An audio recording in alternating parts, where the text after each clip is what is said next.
একদিন সকালবেলা ছোট্ট মেহেরিন তার বাগানে ফুলে পানি দিচ্ছিল। হঠাৎ এক রঙিন পাখি এসে তার সামনে বসল। পাখিটা কথা বলতে পারে।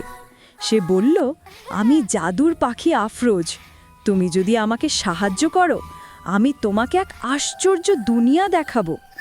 মেহরিন অবাক হয়ে জিজ্ঞেস করল, কিভাবে?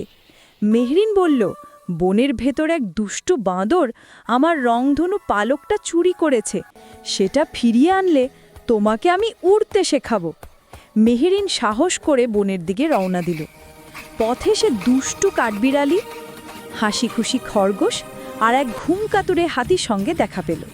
সবাই মিলে দল বেঁধে বাঁদরটার ঘর খুঁজে পেল। বাঁদরটা রাগ করছিল, কিন্তু মেহরিন তার সঙ্গে গল্প করে তাকে হাসিয়ে ফেলল। শেষে বাঁদরটা পালকটা ফিরিয়ে দিল। আফরোজ খুশিতে ডানা ঝাপটিয়ে বলল, তুমি সত্যিকারের সাহসী মেয়ে।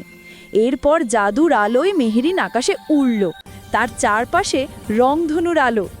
শেষ দৃশ্যে দেখা যায় মেহরিন আকাশে উঠছে আর নিচে হাসি মুখে সবাই তাকিয়ে আছে। সুখ আর বন্ধুতার রঙে ভরা এক জগৎ।